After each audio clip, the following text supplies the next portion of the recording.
So we're going to jump in. Our topic is Show Me Your Scars. Show me your scars. And as we talk about Christmas and I was thinking about Jesus and the thought just came to me about scars. Show me your scars.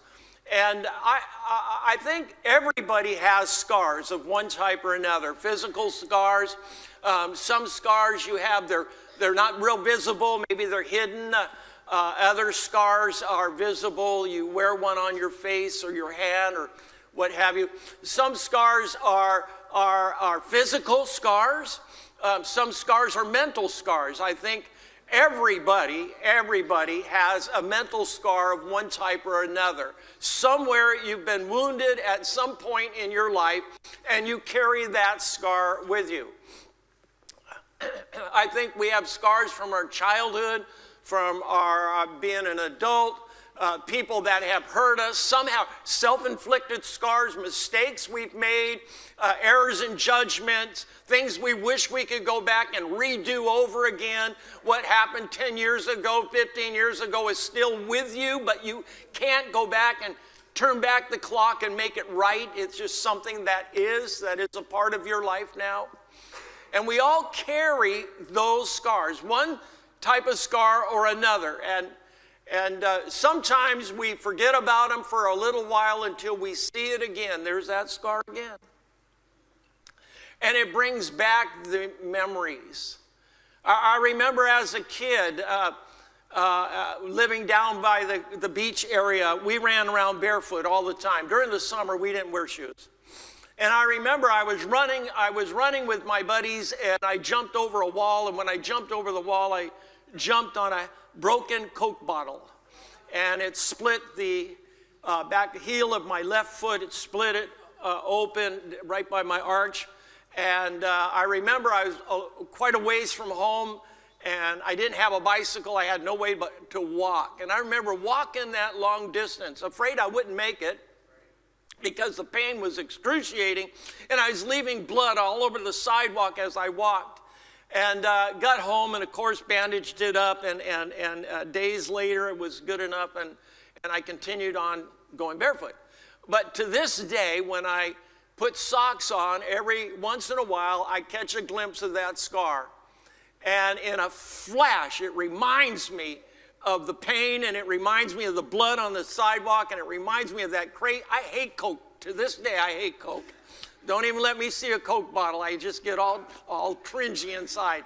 But it brings back all those memories. Now, if I don't look at my foot, I forget about it. But the moment I catch a glimpse, I remember it all. And that's what scars do to people. Some scars aren't so gross, but other scars are. Gone through a few surgeries that left me looking like Frankenstein. Remember, I had a surgery on my face. I've shared this before, but it looked like they opened me up with a can opener. And in fact, the surgeon said, son, when they were releasing me, he said, son, don't look in the mirror. Don't go home and look in the mirror.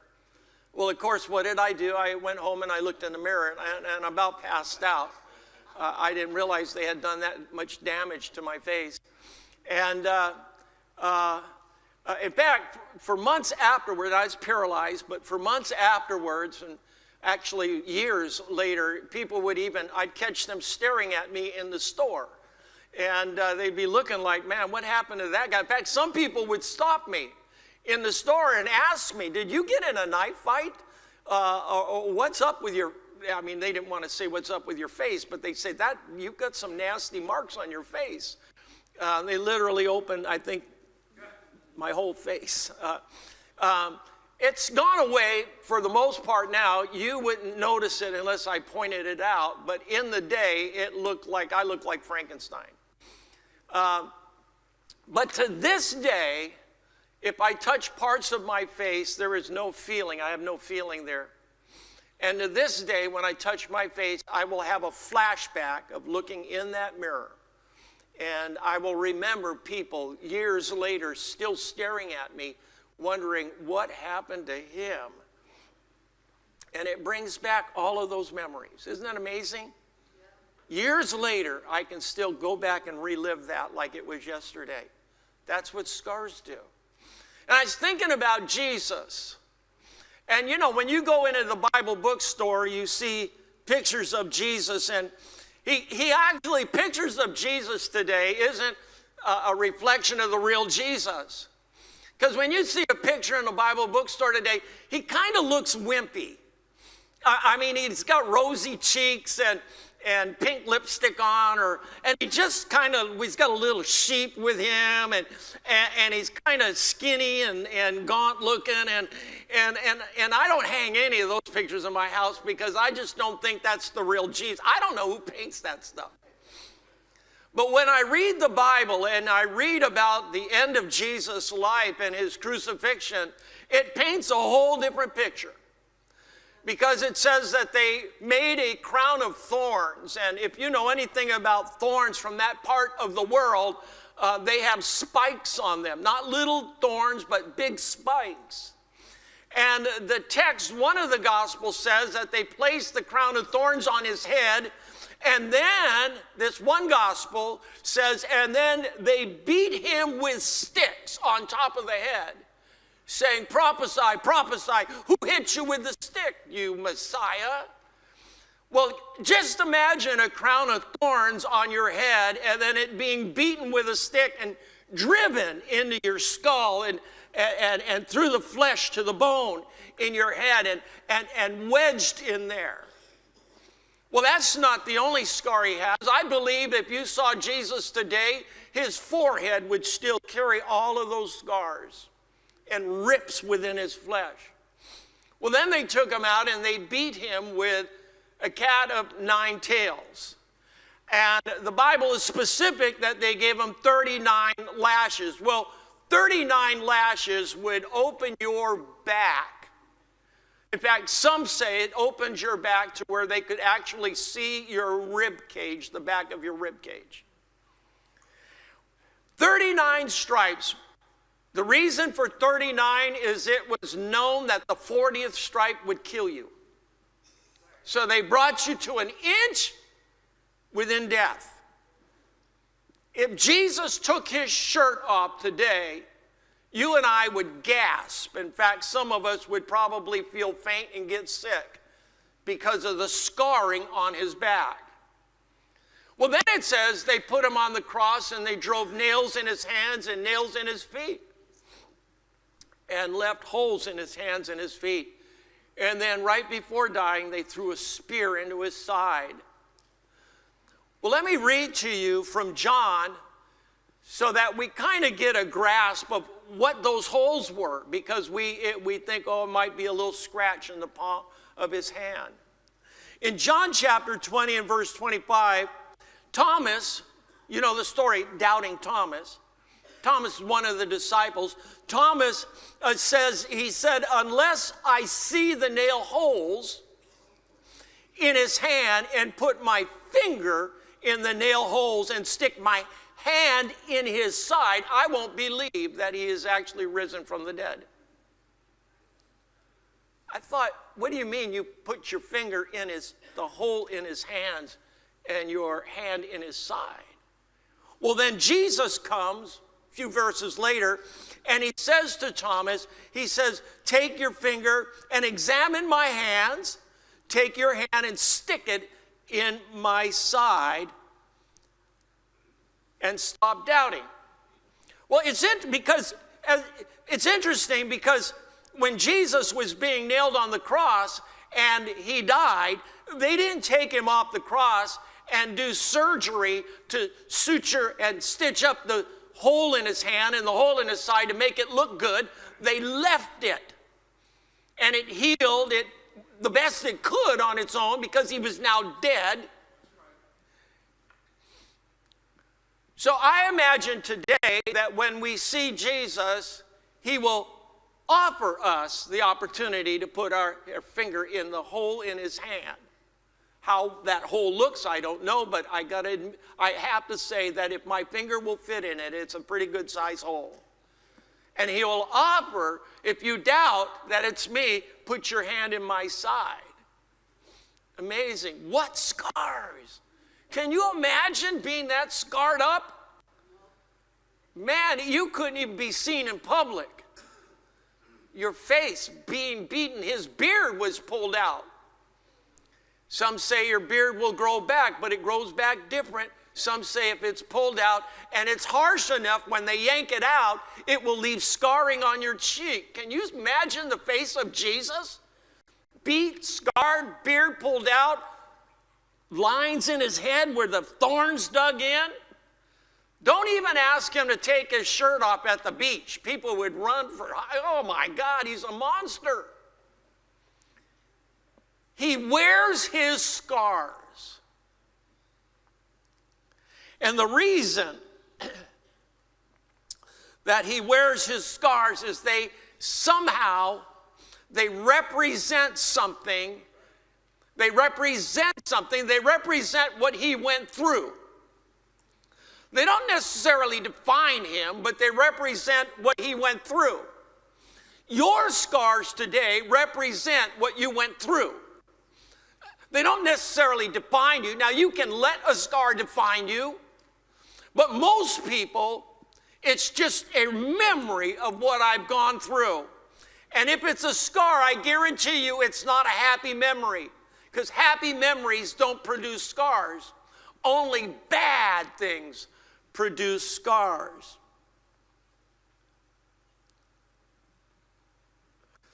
The interesting thing about scars is scars can be used by God for his glory. Now, you might be sitting here going, oh, no, I don't believe that. You don't understand. I have some scars from a failed marriage, or I have some scars by some of the things I did to my kids while they were growing up that I wish I could go back and be a better father or mother, or I have scars because you don't understand, Pastor. I've been in prison, man, and I've got some stories to tell about prison. I jacked my life up really bad, and I carry those scars. God can't use those scars for his glory. I'm ashamed of them, and I'm embarrassed of them. But I'm here to tell you that God will take those things that are broken and he will do something with them to glorify himself using them in your lives. I'm not saying that you wear your scars proudly, but I'm saying there's something that you got to admit. They're a part of my life, and only God can take that part of my life and make it work for his glory. I remember the story of Joseph in the Bible in the Old Testament. And Joseph, if you look at Joseph's life, Joseph comes from a rich family. Joseph was his daddy's favorite. And he has all these brothers, but daddy liked Joseph the best because Joseph was born in dad's old age. And Joseph was a cocky kid with a great future. But his brothers were jealous. And his brothers reached a point when dad sent him out on the field to check on them. They took him and they sold him to some gypsies and sold him off as a slave. And they slaughtered a sheep, dipped his coat in it, and brought it back to dad and say, a wild animal killed him. Your son's gone. Yeah, the boy that you favored, he's gone. How do you like that, Dad? He ends up a slave in Potiphar's house. And Mrs. Potiphar, when Potiphar's gone, Mrs. Potiphar makes a move on him and wants to go to bed with him. And he said, I can't do that. I'm entrusted by your husband with everything he owns, but I'm not entrusted by your husband with you. And he runs out of the house, and she, of course, feels scorn, and she says, he raped me. He tried to rape me. Well, I think Mr. Potiphar came home and he knew his wife was nasty. She's probably done that a few times, but to save face, he puts Joseph in prison. You see, if he really believed Joseph did it, he would have had Joseph killed because he himself was a military leader. But he doesn't have him killed. He throws him in prison. Can you imagine being in prison? You're a rich kid. You had the finest of everything. Can you imagine being in prison going, what the heck happened? I didn't do anything to my family, and my brothers sold me out and sold me into slavery, and now I'm in prison with no hope of ever getting out? Can you imagine losing it all and sitting there going, what just happened? I try to be good, try to do the right thing, and this is where I end up? It's interesting because God took that prison experience, and that's what got him out of prison miraculously. That's a whole nother message, and caused him to be second in command leader of all of Egypt. What a turnaround. Get your mind around that. He goes from prison to being the vice president over Egypt.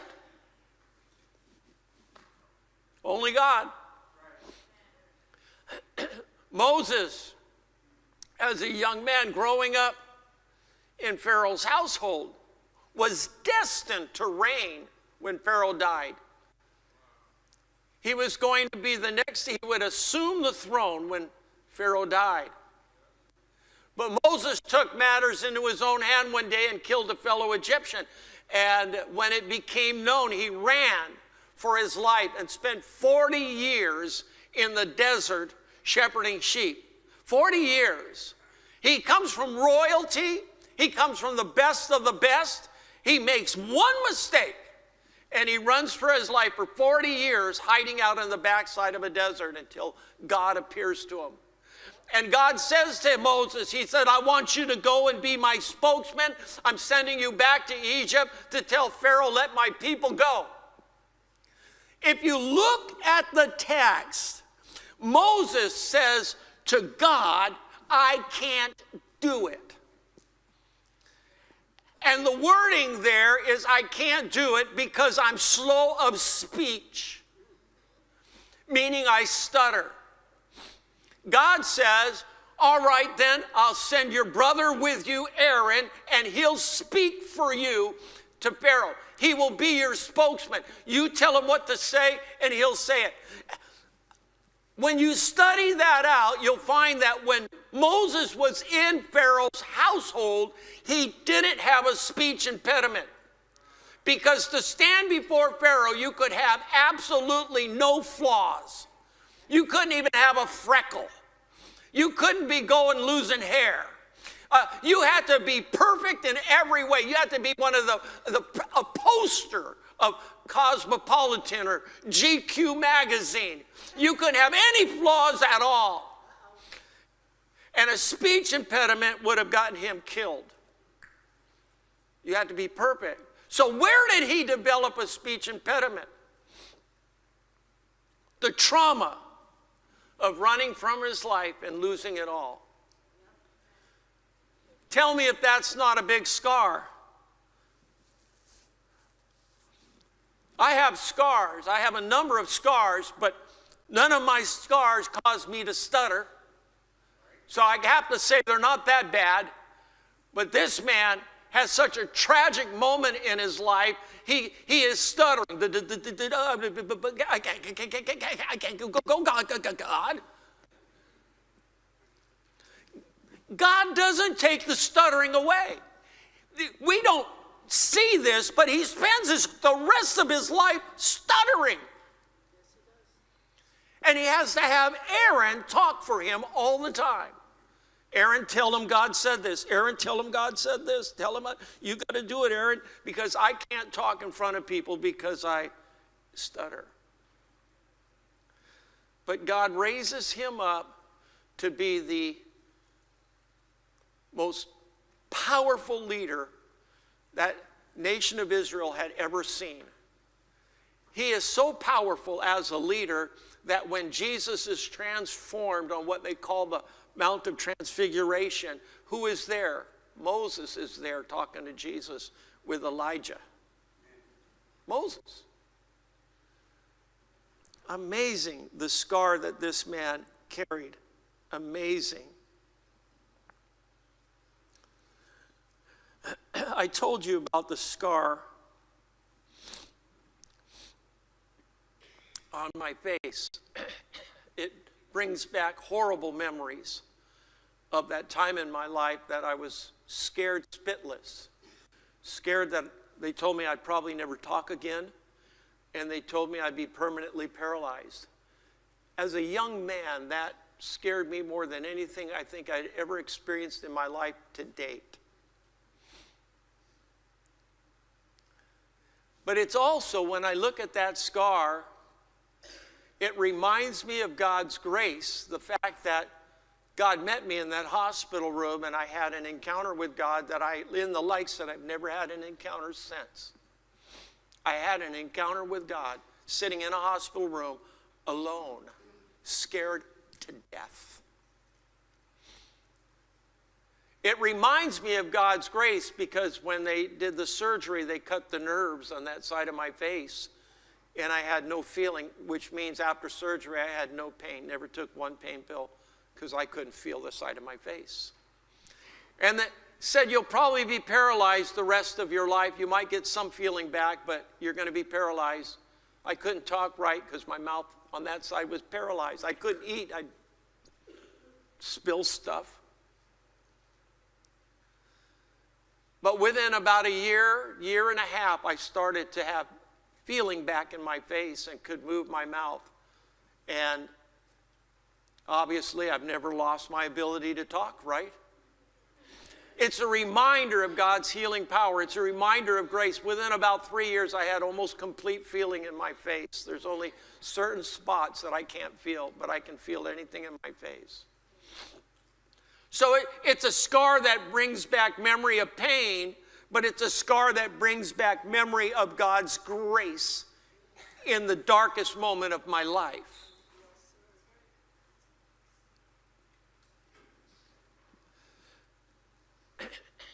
In some ways, scars can be attractive.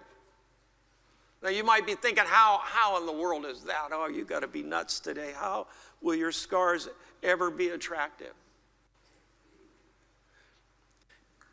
I have 3 good friends that I can think of off the top of my head that are pastors. All three have come out of prison. All 3 of them. In fact, one was doing a life sentence. 2 of them got their theology degrees while in prison. They pastor churches to this day and are doing very well with very wonderful churches. And the scars of prison and the prison tats that they wear. One gentleman was leader of a gang. In fact, 2 gentlemen were both leaders of gangs, so they have all their gang tats. But God has taken that and that experience and those tats and have put them in an area of ministry. Guess who they're ministering to?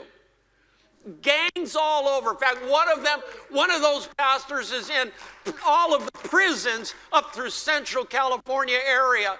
He's in all the prisons are watching him on television in the prison, and they all know him. Can you imagine walking into a prison and they all call him by name? His ministry, he is invited to Texas to go preach in major prisons in Texas. I'm asking him, how do I get in the prisons? How does our church telecast in the prisons? How do you do it? The truth is if I knew how to do it, I don't think we could, because I don't come from that lifestyle. I don't know how to relate to being in prison. I've never been there. I don't wear that scar, but he does, and God has taken that scar and has used it as an opportunity for ministry. These guys are fantastic. Unbelievable. And they'll tell you their story. The gentleman doing life right now. Well, no, he's out. He's pastoring a church.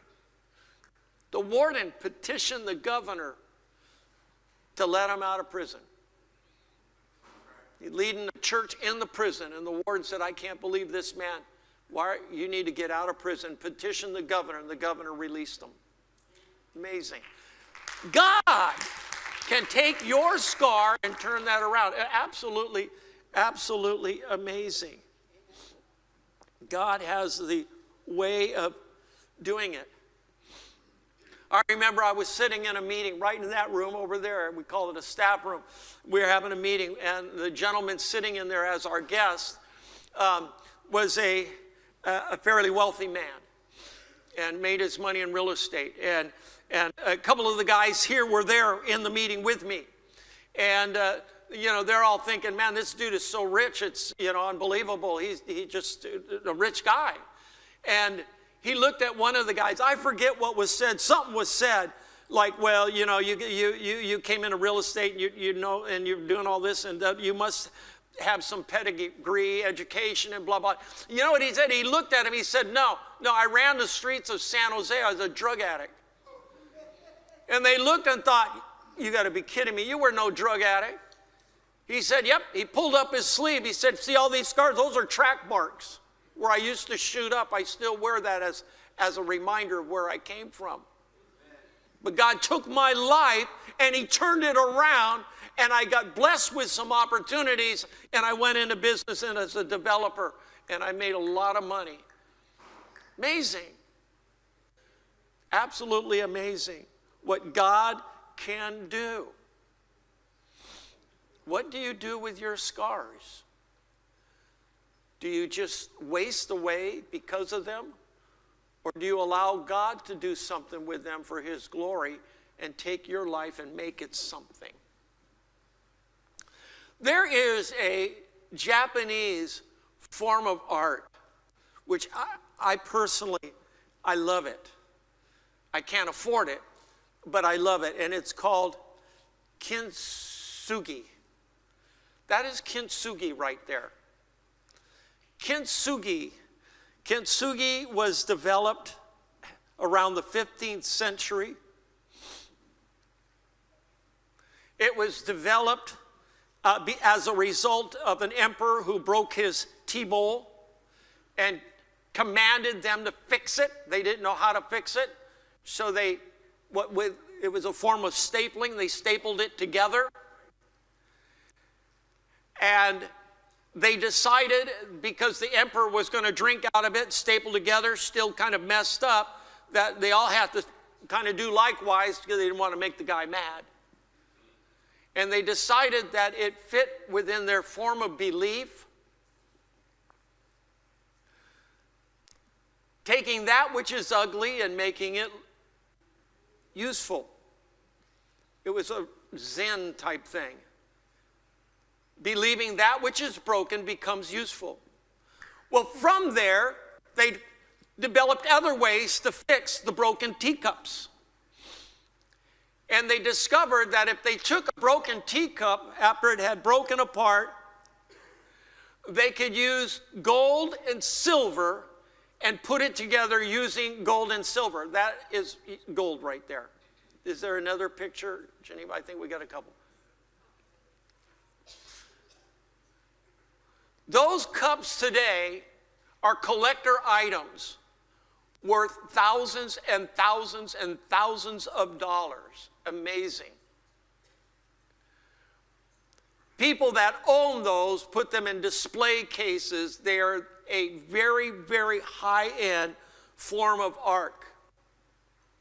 Do you know that the meaning behind it is there is beauty in broken things? There's beauty in broken things. That's a broken tea bowl. But you look at it now and it is a fine, very expensive piece of art. That's what God will do with your life. You might look and say, my life is it's broken, it is good for nothing, I can't hold tea anymore. I'm useless. I'm just a piece of broken trash. I can't do anything, and then I'm going to go nowhere in life. Because I'm broken. I have scars that prove I'm broken. And there's nothing left for me. But you take the brokenness and you let God infuse his glory, his gold, his silver, his glory, and he'll take that which is broken and make it beautiful to even where your brokenness looks beautiful. And then put you on display as a work of fine art to show what he can do and what he has done. Amazing. There is nobody that is so broken that God can't do that. I look for people with scars. I'd rather be around people with scars than people that don't have scars.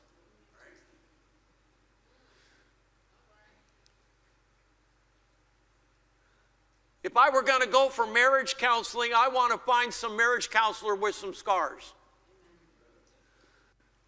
I want to know that you didn't have the Leave It to Beaver family. I want to know that you had at some point in your life you were pretty messed up and your marriage was messed up. I want to know that you made mistakes. Here's why. Because I don't want you to tell me what to do necessarily. I want you to tell me what not to do. Tell me what doesn't work. And let me see the scar. Prove it to me that you've been there. I'm not going to go to a marriage counselor and talk to somebody that's never been married. You don't know what you're talking about, dude. You've never been there. Do you know what it's like to live with Deborah? My God, I need help. I got to go find somebody that's been through it with somebody that has taken them through it. Show me the scars. When I see your scars, you're my buddy. You can help me because you've been someplace. God needs people like that. The most horrible thing about ministry is pastors that hide all their scars. Try to appear like they're too good to be true, that never make a mistake. If you get to know me well enough, you'll see I have plenty of scars, and in many ways I'm all jacked up. I'm still asking God to put me together. I got emotional problems, I got needs, I got all kinds of problems. I'm just being honest with you. I've been there, done it, went around the block, did it again. I'm not all that. But somehow God takes what I've been through and he uses it for his glory.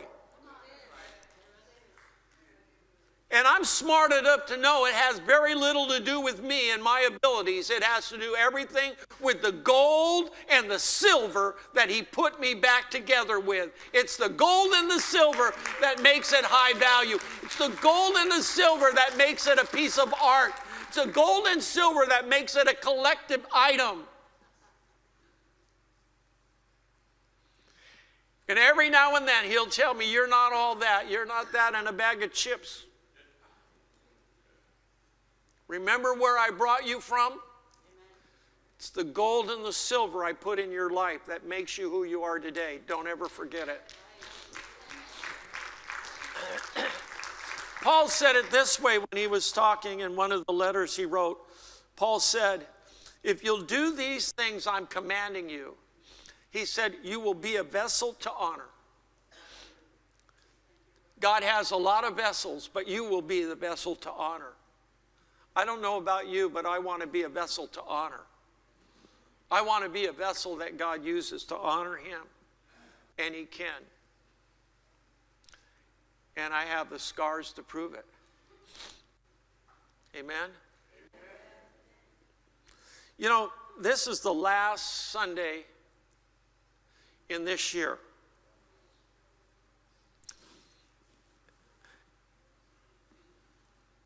I was talking to some guys the other day, and I said to them, I said, you have lived half your life already. You've lived half your life.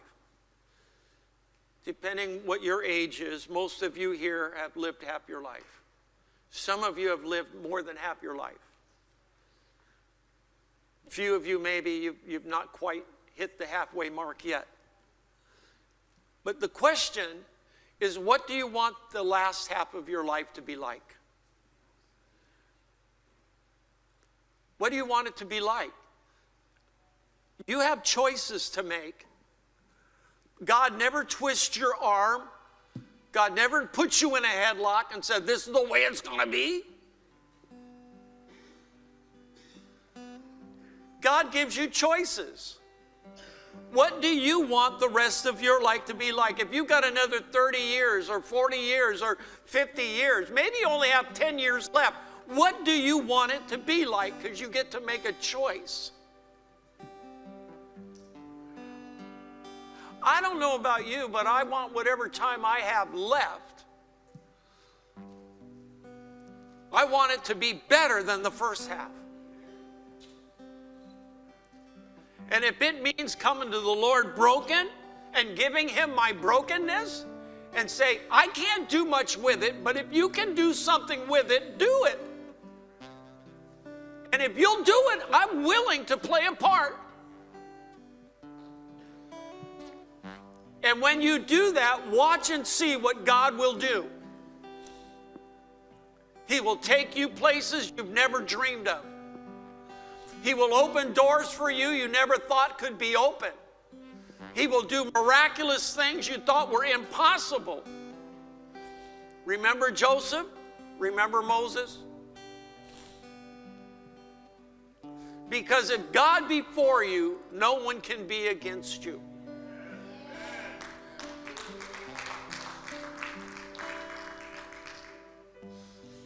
And he'll begin to put the broken pieces together.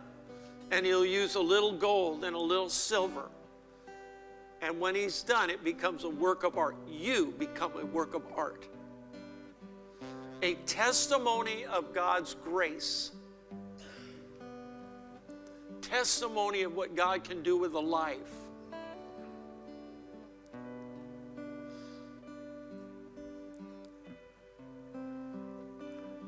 I told those guys that I was talking to, I said, what's wrong with you guys?